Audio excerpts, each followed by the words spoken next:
Soy José Nachivera y les doy la cordial bienvenida a este encuentro donde vamos a conversar sobre la seguridad de datos en la industria del seguro. Les quiero contar que la misión de la Cámara de Insurtech Argentina es interrelacionar a las entidades, a las asociaciones, a las instituciones de la industria del seguro, cuya operatoria está basada en el uso de plataformas digitales, siendo un referente a nivel nacional e internacional. La innovación y el desarrollo de soluciones tecnológicas son los ejes para el cumplimiento de estos objetivos. Los invito también a sumarse a la Cámara y a las diferentes comisiones de trabajo. También me complace mucho contarles que el día 15 de junio se va a realizar el primer Meet Days de la Cámara en la provincia de Córdoba, y ya están circulando en LinkedIn los datos y demás intereses para este evento. Hoy tenemos el honor de compartir el conocimiento de dos expertos en ciberseguridad. Por un lado, nuestro orador principal es Eric Jaek, de la firma EY, que nos va a hablar sobre este tema de la seguridad de datos en la industria del seguro, y también tenemos la participación de Ariel Silvero, de la firma BR4 de Argentina. Y al terminar la presentación podemos compartir consultas vía el chat, y las que no lleguen a responderse pueden mandar los mensajes a la cámara o a los oradores. Bueno, sin más, los dejo con la presentación y la palabra de Erich. Un placer, Erich. Hola José, muy buenos días a todos. Antes que nada, muchas gracias por la oportunidad de poder estar aquí con ustedes. Hoy nos vamos a enfocar a hablar sobre la seguridad de datos en la industria de seguros. Primero, presentarme un poco. Soy un profesional, soy de Venezuela. Ya soy chileno en realidad. Tengo las dos nacionalidades. Tengo más de 10 años trabajando con empresas en el rubro de TI, lo que es seguridad. Específicamente, hoy me especializo en lo que es seguridad cloud y privacidad de datos, entre otras cosas. Y he dedicado gran parte de mi carrera a ver lo que es la industria financiera y la industria del retail. Cuando hablo de industria financiera, está implícito lo que es el rubro de seguros, ¿verdad? Entonces, ¿cómo está el rubro de seguros? Es algo de lo que vamos a hablar en la agenda de hoy. ¿Cuál es el futuro de los seguros? ¿Por qué es tan importante o por qué es tan relevante lo que es la industria de seguros en lo que es ciberseguridad? ¿Cuáles son las capacidades y tipos de ataques que estamos viendo que necesitamos tener para justamente prevenir estos ataques? Incluso vamos a hacer hincapié en un informe o en un ataque recientemente, incluso informado por la superintendencia, de un ransomware que se llama Donut. Incluso ahí nuestro compañero aquí nos los va a presentar para que puedan entender un poco cuál es la filosofía o cuál es el contexto de un ataque enfocado a la industria del seguro, y unas recomendaciones básicas pero generales y muy acertadas a lo que es la industria del seguro. Digamos que a nivel de la industria de seguros vemos que en los próximos años, según todos los reportes que nosotros hemos podido identificar, es una industria que solo va a seguir subiendo. Es más, si ustedes se ponen a ver en el mercado, en la práctica general, vamos adquiriendo cada vez más cosas a las cuales le podemos aplicar seguros de garantía. No sé, el otro día me están ofreciendo no solo uno, sino varios seguros para lo que es mi perro, por decirlo de alguna manera. Estamos diversificando mucho la industria del seguro. Prácticamente hoy en día todo se puede asegurar. No sé si sabían, pero hasta las piernas de Messi y de algunos futbolistas están aseguradas. Entonces, un mercado que aborda muchas cosas, aborda muchos tipos de industrias y por lo tanto muchos datos. Al ser tan abarcativo, ¿verdad? Lo que es la industria de seguros, nos vemos ante un contexto muy atractivo para los atacantes, porque saben que, como pueden ver aquí, es un mercado, pues es una industria que maneja mucho dinero. Entonces hay muchos ojos puestos acá. Entendiendo que la industria del seguro es una de las industrias más atractivas para ser atacadas, ¿verdad? Aquí les presentamos cuál es el costo de lo que han generado o han provocado lo que son los ciberataques. Si ustedes pueden ver, un ciberataque tiene una repercusión económica mucho más fuerte en la industria de la salud. Pero si me pongo a ver en la parte financiera, que es donde entra la industria del seguro, también está como de las industrias que más afectan a nivel de costos o a nivel de impacto lo que es un ciberataque. Pero si nos ponemos a hacer un poco conciencia de cuáles son las ramas o cuáles son los ámbitos de acción de la industria del seguro, podemos identificar que también la industria de salud tiene que ver con los seguros. Entonces, ¿qué pasa? A nosotros a nivel de seguro, y eso lo vamos a ver un poco después, manejamos muchos datos médicos, muchos datos de salud, muchos datos de carros, ubicaciones, productos, los cuales solo hacen más que incrementar la posible atención de un ciberatacante con respecto a las empresas. Es decir, podemos decir que la industria del seguro es uno de los focos principales de cualquier ciberatacante. Si nos ponemos a ver un poco el gráfico de la derecha, eso tiene que ver con la cantidad de ciberataques que hay en el mundo, ¿verdad? Y la cantidad de costos asociados a estos ataques. El promedio en Latinoamérica promedia de entre 2.5 y 2.8 millones el costo general de la industria con respecto a los ataques. Es decir, la industria del seguro generalmente sufre una pérdida de casi 2,8 millones de dólares provocados por ciberataques. Obviamente hay áreas como Estados Unidos que pueden llegar a tener un impacto financiero hasta 5 veces superior. Entonces, una de las cosas que tenemos que entender es que, ¿por qué es tan atractivo la industria del seguro? Primero, como ya lo vimos antes, maneja una gran cantidad de dinero. Es uno de los mercados más grandes y con mayor auge de crecimiento para los próximos años. Si bien entendemos que estamos en muchas partes del mundo, hay una recesión o hay pronósticos de que vamos a entrar en tiempos difíciles, los seguros aquí entran, cogen mucha importancia porque van a empezar a ser un aparato de protección ante ciertos eventos. Pero además de eso, además de todo el nivel financiero que puede estar detrás de estas empresas, ¿por qué es tan importante la seguridad de los datos dentro de la industria del seguro? Pues manejan todo tipo de datos. Si el retail, el dato más importante es la del cliente fidelizado. En la industria de salud, el dato más importante es la ficha clínica. En la industria del seguro, nosotros somos capaces de manejar todos esos datos. Datos de identificación básico de la persona, DNI, RUT, pasaporte, datos de familiares, datos de quién va a ser un beneficiario sobre un seguro de vida, por ejemplo, el historial médico del individuo, la geolocalización del individuo en tiempo real. Por lo menos yo tengo un seguro para el auto que va en función a las millas o los kilómetros que yo recorro. Pero eso hace que un aparatico que yo conecto en el carro le diga a mi seguro dónde yo estoy en todo momento.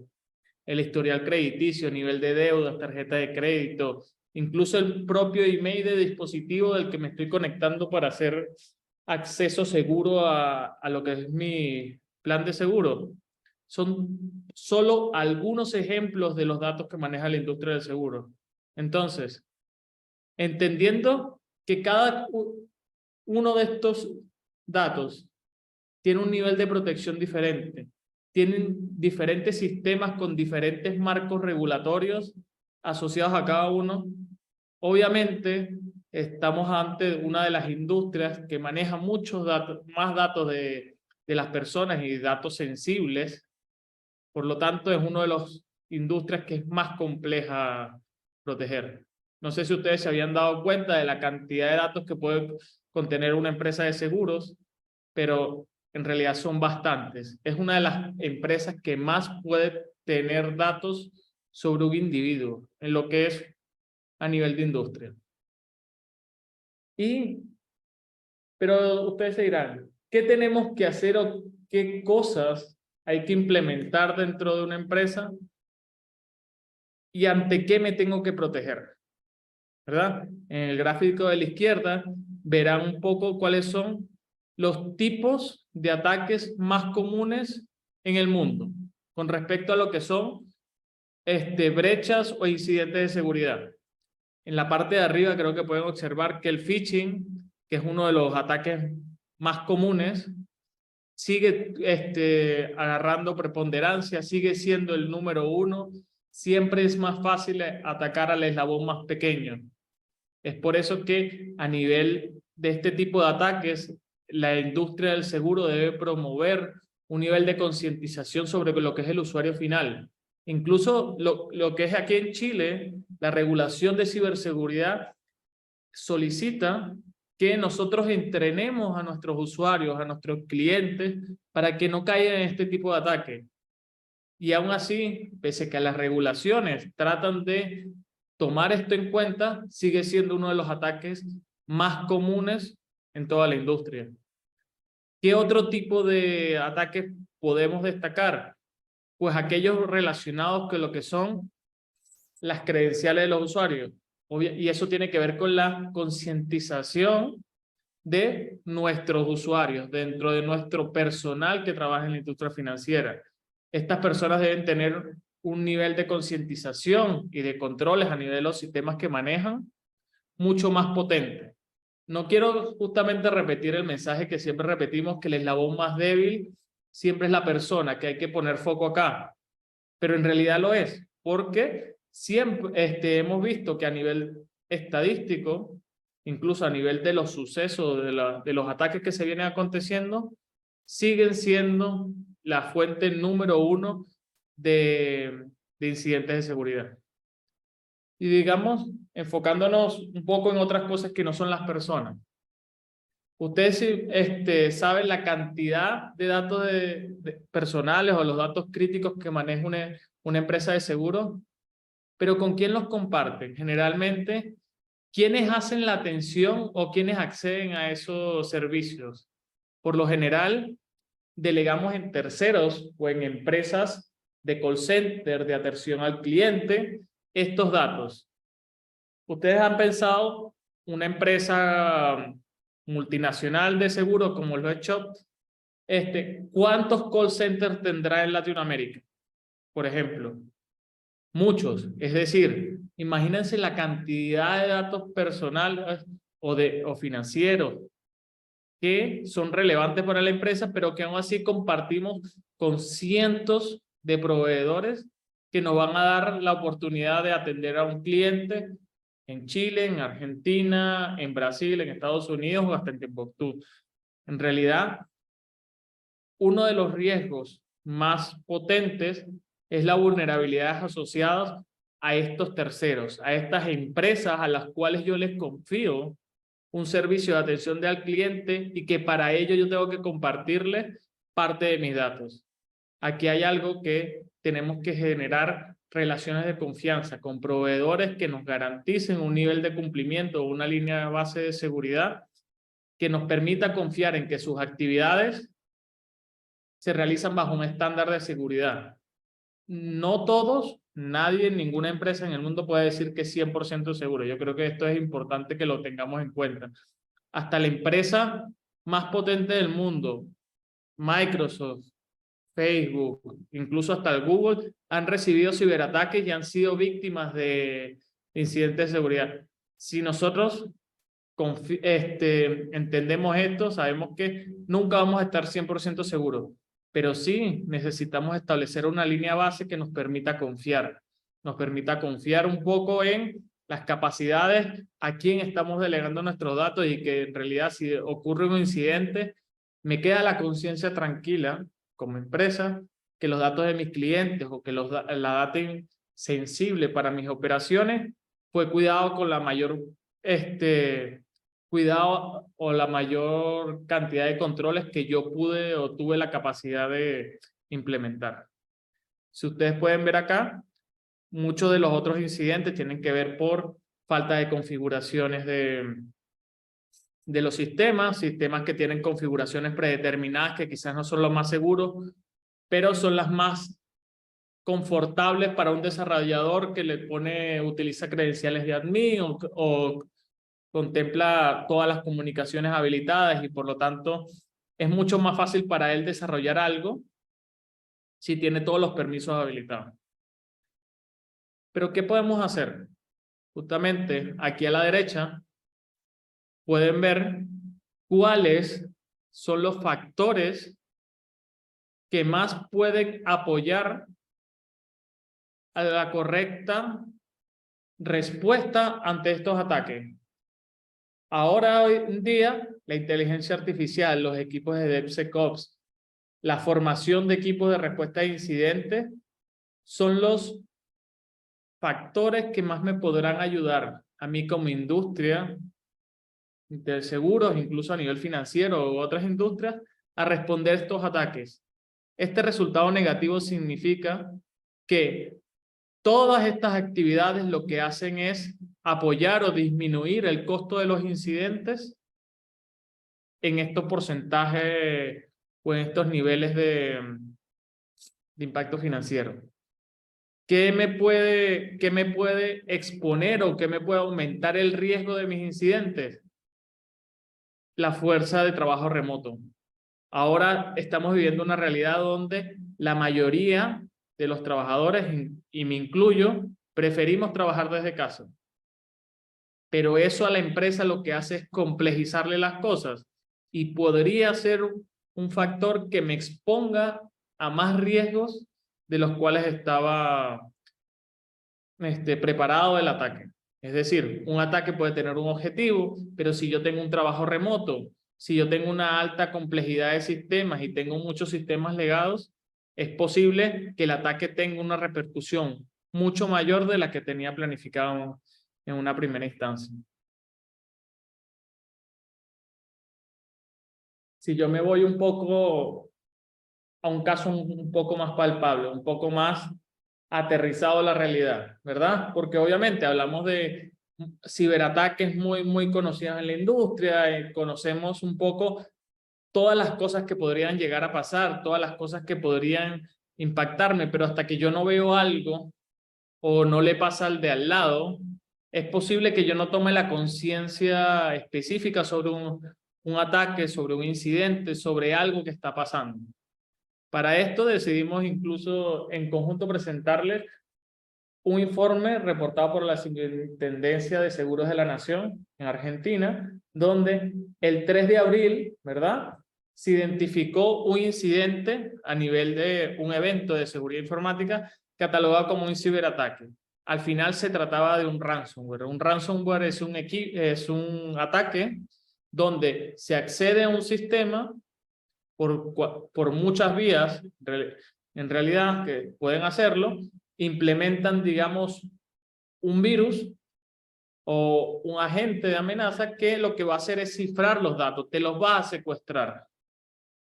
Ese secuestro puede ser interno, es decir, el dato se queda dentro de tu sistema, pero no lo pueden extraer, o ese dato lo pueden extraer, se lo roban, e igual te secuestran una versión de esos datos para comprometer lo que son tus operaciones.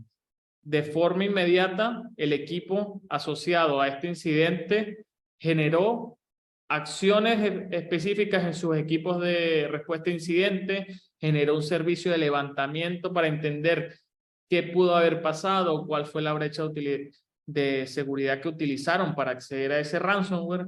Esto fue posible gracias a las capacidades que tenía la empresa para registrar los logs de acceso y demás al sistema. Y después lo que crearon fue un comité de crisis. Ese comité de crisis lo que hizo fue plantear sobre la mesa todas las posibilidades de acción que teníamos.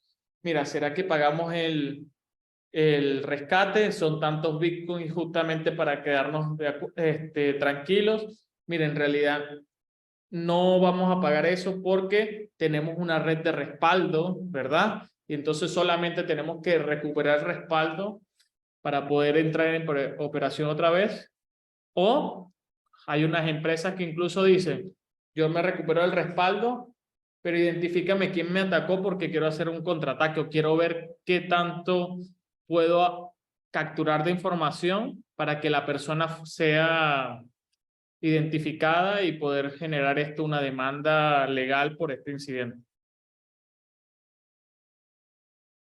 El tipo de ataque específico que utilizaron acá o el tipo de ransomware, porque una de las cosas que también creo que era importante mencionar es que no todos los tipos de ataques son iguales. El ransomware lo que se encarga a nivel final es agarrar una base de datos, agarrar un sistema y demás y cifrarlo y capturarlo, digamos secuestrarlo, y por eso se llama como extorsión, porque si tú no me das el dinero, si tú no me das lo que yo quiero, yo no te libero tus datos como tal, y es muy fácil de identificar porque los atacantes han decidido, digamos, orientar dentro del mensaje que te dice que está cifrado una dona. Prácticamente los atacantes utilizan varias técnicas para llegar al mismo objetivo a nivel de ransomware y tratan de obtener nombres específicos o, digamos, novedosos para hacerse notar en la industria. Este es una de las últimas versiones de ransomware que se está viendo en la industria a nivel mundial, para los cuales ya hay algunas remediaciones, algunas formas de responder o de prevenir estos ataques que están definidos incluso dentro de las soluciones de anti-malware o nuestros antivirus que tenemos implementados. Esto será detallado un poco después por mi compañero, ¿verdad? Y sobre lo que son las recomendaciones generales, ¿qué pasa? Yo todo esto no lo puedo evitar al 100%, pero sí puedo llegar a generar acciones que le pongan más difícil las cosas al atacante, que lo insten a desistir de las cosas, que incluso ante ciertos atacantes puedan incluso anular el ataque como tal. ¿Qué es lo que primero que tenemos que hacer para hacer esto? Bueno, lo primero que tenemos que hacer es evaluar nuestras capacidades de defensa de una manera realista. Una cosa es identificar, tener una falsa percepción de seguridad. Eso es lo peor que podemos tener. La idea es que nosotros podamos evaluar de manera realista con qué contamos y con qué no. Justamente eso nos va a permitir identificar cuáles son las capacidades de acción que yo puedo tener, las capacidades de respuesta que yo puedo realizar. Si yo tengo un ataque con ciertas características, es posible que mi mejor respuesta, pese a que no es la más óptima, sea apagar todos mis sistemas o desconectar el cable de red, como a veces decimos. En muchos casos, eso no puede pasar porque yo tengo que mantener la operación. Pero solamente conociendo mis capacidades de defensa de una manera realista y a ciencia cierta, yo voy a poder determinar eso. Invertir en la detección temprana. Una de las cosas que vemos es que hay veces que los equipos compran las mejores tecnologías en función a la detección después del incidente. Incluso habilitan nuevas tecnologías de transformación digital que lo que hacen es exponernos aún más. La idea es que nosotros podamos invertir en la detección temprana de un ataque, y eso simplemente lo vamos a utilizar si sabemos bien qué es lo que tenemos. La seguridad no es un trabajo de solo la empresa, también de los proveedores. Deberemos garantizar que nuestros proveedores cumplan con los mejores estándares de seguridad. Y en el peor de los casos, si no cumplen con los estándares, tener cláusulas de penalización e incluso hasta seguros asociados a la seguridad. Aprende del pasado y evoluciona. Instancias o conglomerados o agrupaciones como lo es esta misma cámara asociada a lo que es de seguros, son instancias que te permiten alertar de un ataque que está pasando en la industria, alertar de una vulnerabilidad que está afectando a tu competencia, debemos ser capaces de entender el entorno, qué es lo que le pasó al tercero, qué nos pasó a nosotros mismos y ver qué implementamos para que eso no vuelva a ocurrir. Implementar un modelo de gobierno de datos. Yo creo que lo vimos anteriormente. Manejamos muchos datos de diferentes industrias, algunos más confidenciales que otros. Deberemos generar un modelo que nos permita identificar qué datos tenemos, quién debe acceder a ellos, qué formas son las más correctas para guardar esos datos, y eso es algo clave para una industria donde se manejan tantos tipos de datos. La actualización de sistemas, y yo creo que aquí tiene que ver con el parchado y actualización de los sistemas se quedan obsoletos muy rápido, y los proveedores cada vez más están dando de baja sus sistemas on-premise por llevar a modelos en la nube que justamente asocien el nivel de actualización a una suscripción. Debemos procurar que los sistemas que implementemos tengan una larga vida útil y garantizar la actualización y el parchado de esos sistemas. Cuando una vulnerabilidad sale al público, lo más probable es que existe un parche para ello, y si no somos capaces de aplicar los parches de manera oportuna, vamos a tener muchos ciberatacantes que van a tratar de hacer uso de esas vulnerabilidades que ya son públicas. La migración de sistemas con escalabilidad evolutiva, y esto tiene que ver con lo anterior. No hablo solo del tema cloud, pero tenemos que tener o implementar sistemas que pueden evolucionar, que pueden ir mejorando con respecto a sus capacidades de seguridad. Implementar el software, protocolos y dispositivos de seguridad apropiados. No debemos implementar software solamente porque es bonito, porque es atractivo, porque me va a generar una capacidad de negocio nueva. Tenemos que considerar también el cumplimiento de las regulaciones y de los estándares de seguridad. Recordemos que nuestro verdadero valor radica en los datos y no en el software o el sistema que los utiliza. En realidad, los datos y la lógica que podemos hacer con ellos es el verdadero corazón de la industria de seguros.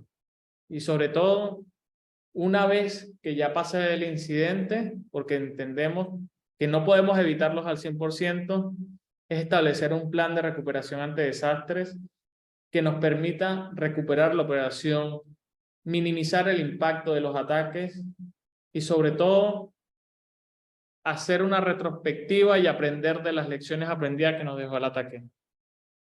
Justamente la industria del seguro, y es algo que quiero recordar y, digamos, ratificar, es una de las industrias con mayor crecimiento, con mayor atractivo para los ciberatacantes, pero también es una de las industrias que está más expuesta en función a su complejidad, a su red compleja que tiene que incluir a muchos proveedores y por la gran criticidad o, digamos, sensibilidad que tienen los datos que manejan. Allí termina esta primera parte de la presentación. Aquí los dejo con mi compañero un poco para que les haga un doble clic sobre lo que son el ciberataque un poco más a detalle.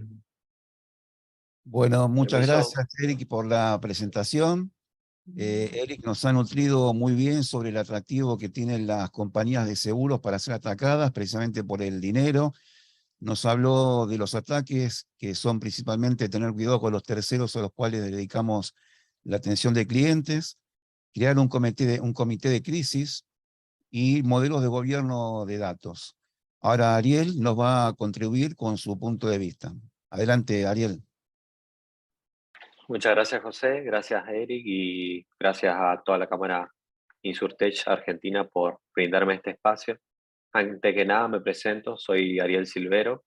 Trabajo como Cybersecurity Analyst en BR4, Argentina. Y retomando un poco lo que decía mi compañero Eric, tenemos que comenzar a entender que lamentablemente la industria del seguro hoy y también otras industrias son foco para estos equipos de ciberdelincuentes. Digo equipos porque si bien antes se tenía la idea o el pensamiento que solamente una persona atacaba o realizaba este ataque. Lamentablemente, hoy vemos que con la llegada y la transformación digital que estamos viviendo en estos últimos años, estas personas se asocian, crean sociedades como nosotros, se comunican, crean grupos y comienzan a trabajar en conjunto para atacarnos. Una de los principales ataques actualmente, como bien le dijo Erich, son los ransomware. Principalmente, esto no es algo nuevo, surgió en la década de los 80, pero siempre hubo ataque y encriptación, pero era mucho más difícil tener el pago, porque del otro lado, si uno pasaba el CBU o alguna cuenta bancaria, era transferirle dinero y automáticamente saber quién era la persona que estaba detrás de ese ataque. Luego de la revolución de la criptomoneda, lo vimos mucho más seguido. ¿Por qué? El principal motivo es que estas criptodivisas generan y le dan el anonimato a estos grupos de atacantes. Entonces, cuando recibimos un ataque de ransomware y tenemos todo encriptado, vemos que siempre nos piden un rescate.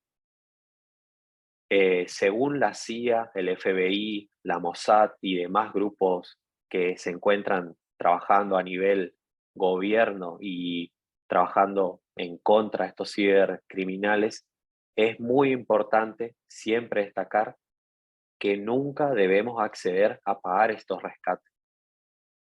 En lo posible hay que evitar esto, principalmente porque vemos que a nivel mundial, siempre que se ha pagado un rescate, suceden tres cosas.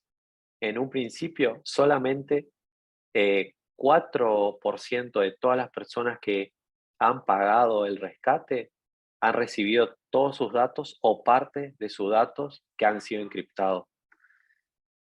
Casi siempre sabemos que como no conocemos al atacante y una vez hecho el pago, no tenemos ningún tipo de garantía que nos devuelvan esto. Inclusive Sophos, la marca de firewall y antivirus, dijo que estos ataques se van a comenzar a incrementar años tras año, llegando al 2031 a ser una mega corporación que va a generar más de 300.000 millones de dólares anuales. Y el foco principal están en las empresas de salud, financieras y, muy importante, algo en crecimiento, la empresa de seguro. Volviendo con lo anterior, en el punto número 2, recuperar los datos una vez que fuimos atacados es casi, diría, utópico. ¿Por qué? Todos estos datos están encriptados con una clave privada son textos larguísimos. Es imposible para un buen equipo tratar de descifrar esto. Por más que pongamos el mejor equipo, tardarían varios meses o años inclusive en desencriptar y obtener toda nuestra información. Y punto número 3, algo que siempre se pone en juego, es que a veces hay empresas que deciden pagar y recuperan los datos. Uno dice, está bien, la respuesta más lógica es que uno piense que está perfecto, recuperamos los datos, volvemos hacia atrás, parchamos nuestras vulnerabilidades, comenzamos de nuevo. Eso es un grave error porque estos cibercriminales, una vez que tienen toda nuestra información y hemos pagado, empiezan a pedir más dinero porque si no pagamos, nos extorsionan con filtrar toda esta información y publicarla en la web. Pasó hace poco en varias empresas de Estados Unidos, que es el mercado que sufre más ataque diariamente, en que por más que hayan pagado, se filtraron todos los datos en la web. Y inclusive esto genera mayor pérdida en esas empresas porque pierden la autoestima de su cliente y al perder los clientes también pierde más dinero. Desde un principio sabemos que esta tendencia no va a bajar. Cybersecurity Ventures predice que cada año se va a incrementar en 10 o 15 billones de dólares lo que cuesta y lo que generan los gastos de estos ciberatacantes. Y actualmente, en este 2023, también vemos que el ransomware, así como uno puede comprar una solución de antivirus, también puede ingresar al mercado negro, contactar con estos ciberdelincuentes y comprar algo que se denomina RAS, o por sus siglas en inglés, Ransomware as a Service. Es decir, con un poco de dinero puedo acceder a estos servicios pagando y diciéndole a los ciberdelincuentes a quién deseo atacar y qué perjuicio deseo tener. Del otro lado, los ciberdelincuentes se pueden llevar un pago total por ofrecer ese servicio, o también, dependiendo de que si la persona o la empresa paga el rescate por su información, también reciban un porcentaje de ese dinero. Así que, lamentablemente, estamos rodeados de estos inconvenientes que para cada día se van incrementando más. Es por eso que una recomendación, como lo dio Erich, es tener un buen plan de contingencia.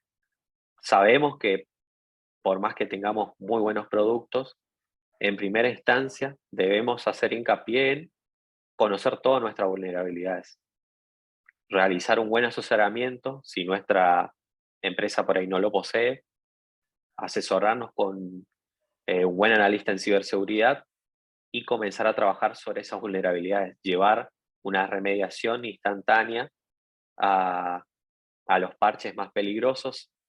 Por ejemplo, el ransomware de 2017 denominado WannaCry, en un solo día con una vulnerabilidad día cero en los sistemas operativos Microsoft Windows, que son los más utilizados, atacó cerca de 300.000 ordenadores solamente en Estados Unidos.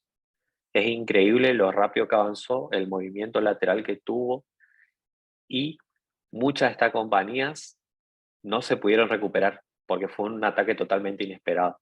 En cambio, si evaluamos y creamos una política o un plan de recuperación ante desastres, vamos a poder, por lo menos, evitar la parte de pagar a estos ciberdelincuentes y proceder con una buena recuperación. Sabemos que no hay píldoras mágicas, no hay una solución instantánea para esto. Toma tiempo y toma bastante inversión en dinero.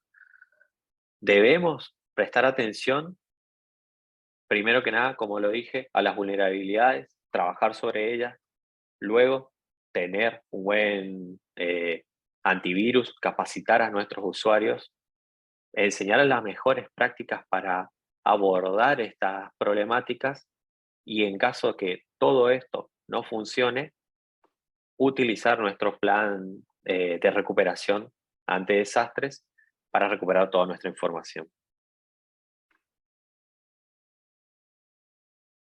Muchas gracias, Ariel, por esta brillante exposición. Y tenemos en cuenta que el eslabón más débil de la cadena es el usuario. Muy bueno lo último, hay que entrenar y capacitar a nuestros empleados para que no accedan a pinchar o a hacerle clic en algún link que venga con alguna infección. Tenemos abierto el chat para hacer algunas preguntas. El que desee puede formularlas, ya se fueron respondiendo otras a medida que iban hablando, Ariel y Erich. Si alguien desea agregar alguna pregunta, con gusto lo van a... Yo, aprovechando un poco, tengo una pregunta para los dos, a ver quién, o para los dos. O sea, primero, por ejemplo, yo vengo más del mundo del desarrollo y nosotros siempre tenemos la premisa de si algo funciona, no se toca. Además, ya que si está funcionando, lo más probable es que no sea lo más seguro, pero está funcionando y queda ahí. Entonces, ¿cuál sería la recomendación de ustedes? Por ejemplo, si yo tengo que actualizarlo, poniéndole seguridad, ya digamos, poniéndole seguridad es muy abstracto, sé que es más que eso, la palabra es muy fácil, pero en ese punto sé que al hacer eso, yo sé que voy a tener que preparar, yo puedo romper algo, ya la parte de romper el software ya es un tema más del de lo desarrollar en sí, pero ¿cómo compatibilizo eso con actualizar o añadirle medidas de seguridad a este proceso sin tener que romper mi proceso completo. No sé si se entendió la pregunta, me fui un poco por las ramas, No, pero sí se para los entiende. dos. Ahí, ¿qué piensan ustedes dos de esa premisa que tenemos muchos programadores?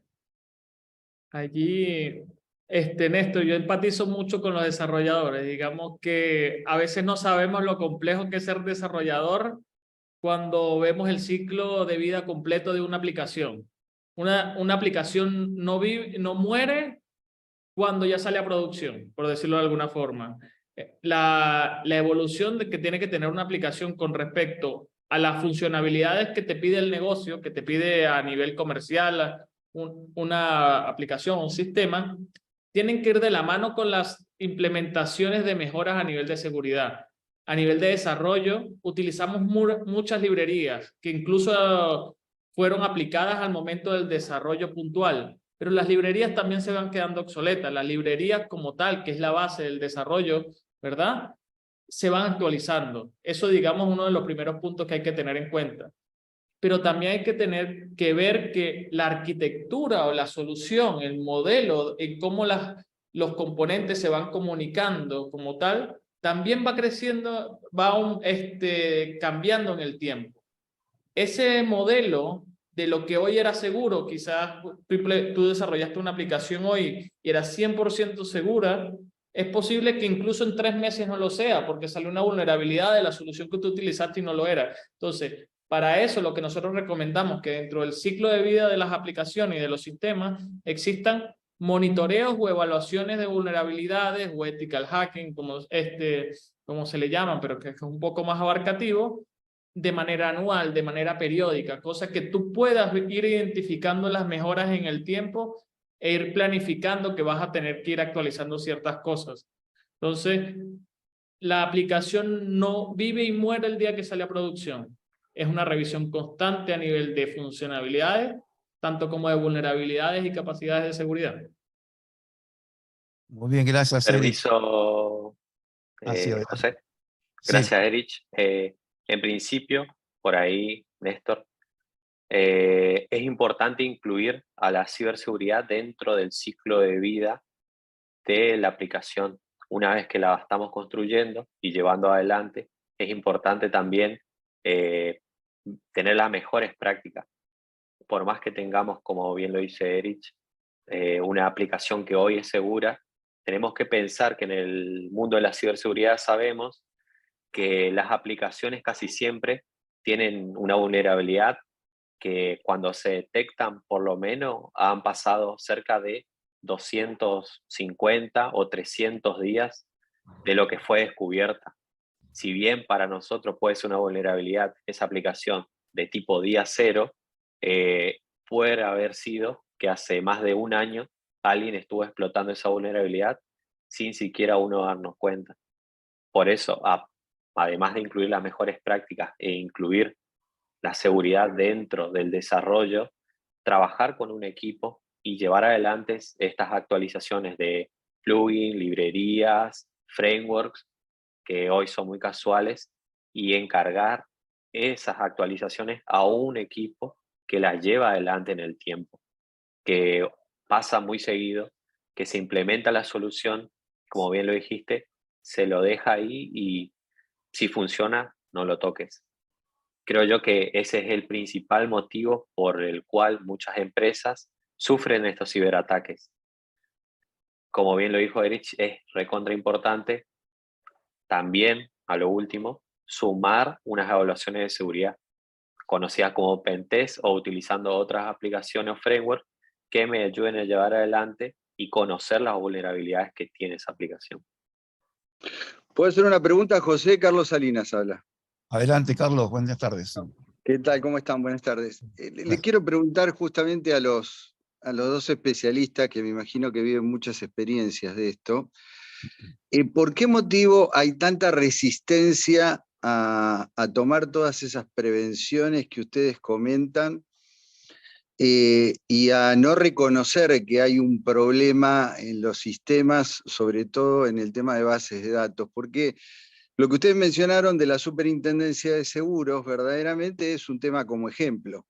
¿sí? Sí. Es el supervisor del mercado comunicado con todo el mercado, con todas las claves y todos los usuarios del mercado, y la base de datos más importantes del mercado, que no tomó las precauciones que debería tomar respecto de esto, porque está en evidencia que no las tomó, y que puede perjudicar a más de una empresa del mercado. ¿Por qué creen que sucede esto? Porque la verdad que es sorprendente la falta de atención de las empresas en este tipo de cosas. Y después, por supuesto, si vamos a lo segundo que comentaron, que es el seguro, ni siquiera toman un seguro. Pero bueno, es factible que no superen el formulario del seguro porque no tomaron las prevenciones, ¿no? Es el huevo y la gallina. O sea, si no tienen las prevenciones, tampoco nadie les va a tomar el seguro. Pero les pregunto a ustedes como especialistas, porque del lado del usuario nosotros lo vemos, y más aún cuando todos estamos trabajando mayormente desde los domicilios, ¿no? Permiso, Erich. José, permiso. Sí, gracias. Carlos, una breve respuesta que te puedo dar es que lamentablemente en el mundo de la ciberseguridad, día a día, y más que nada la última estadística demuestran que hay un bache entre especialistas, es decir, no hay suficientes especialistas en ciberseguridad para todos los puntos estratégicos del mundo IT que debemos cubrir.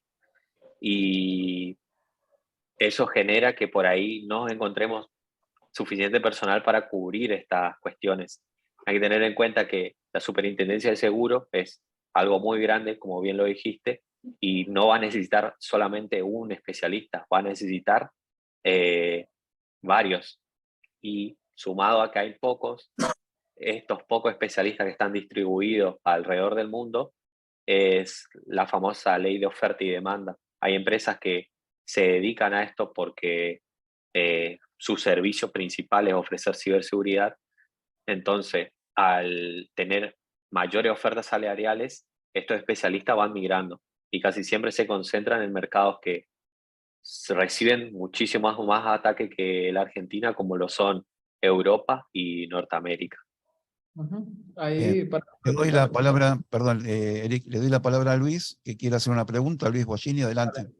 Bueno, muchas gracias, la verdad que es súper interesante y perdón, se me cayó internet recién y me volví a conectar, así que si ya lo contestaron, no pregunta, pero pensando que somos dijeron dos cosas que me parecieron importantes. Acá hay muchas startups y claramente en los procesos de comercialización nosotros manejamos muchos datos, o sea, para vender, para enviar un asegurador, se lo das a un tercero, se lo das a un call center que te cierra, etcétera, etcétera, o te integras con tu plataforma, con otras plataformas y demás. Como bien decís vos también, recién decías, acá hay un tema de oferta y demanda, pero yo creo claramente que acá hay que hacer cultura sobre la protección del dato si el dato es uno de los activos más importantes. Entonces, pensando que acá hay muchas startups o compañías que capaz pensamos que lo que le pasa a otro está muy lejos y nos puede pasar, ¿cuáles serían las 5 recomendaciones básicas que uno debería estar implementando con una suerte de checklist, más allá de tener un protocolo, pero cosas concretas que uno se pudiese estar llevando de parte de expertos como ustedes respecto al envío o sobre todo el envío y también recepción de información, ¿no? ¿Qué 5 cosas una startup debería estar haciendo sí o sí sin tener la necesidad de contratar un súper especialista?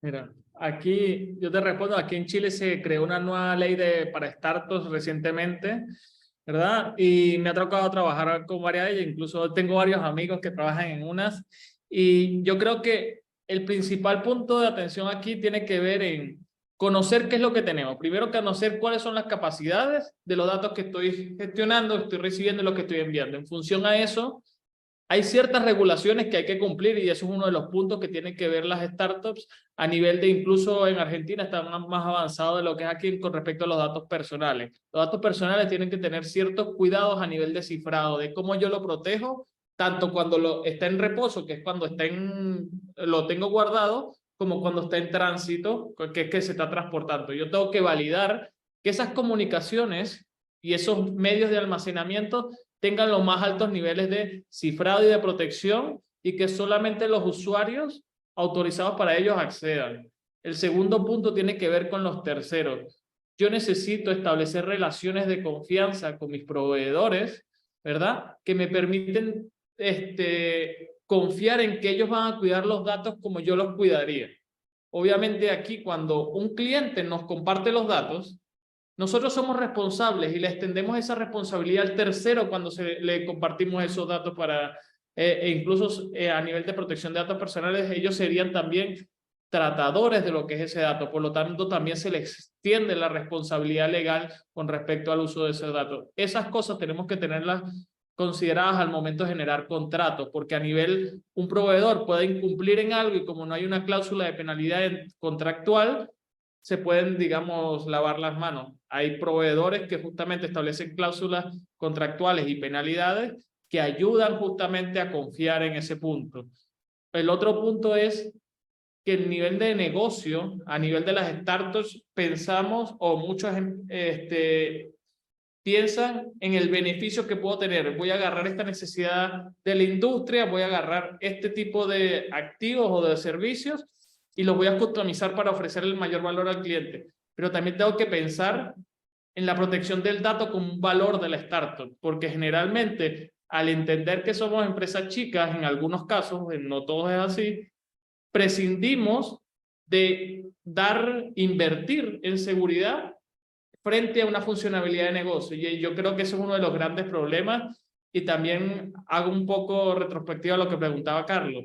Una de las principales brechas que tenemos para implementar seguridad es que a veces no le vemos tanto valor al implementar un control de seguridad como si se lo vemos a ofrecer un nuevo servicio o tener una ganancia un poco mayor. Y yo creo que a nivel regulatorio, una de las cosas que se está buscando en Latinoamérica es que estas regulaciones, no solo de la superintendencia, de la Cámara, de las leyes, empiecen a tener una repercusión mucho más grande en las industrias porque hay empresas que de verdad entendemos que no cuidan los datos y que prefieren tener una multa porque les es más económico pagar la multa que proteger el dato. Y ahí tiene que ver un poco el enfoque de valor que le queremos dar a las empresas de seguro.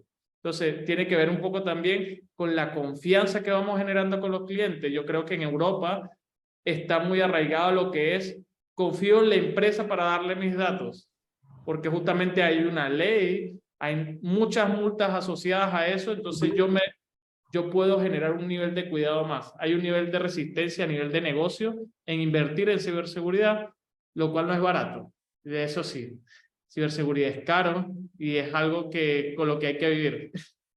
Pero hay una regulación de la IAIS, hay una regulación de la IAIS a nivel mundial sobre lo que deben hacer las superintendencias en cada uno de los países.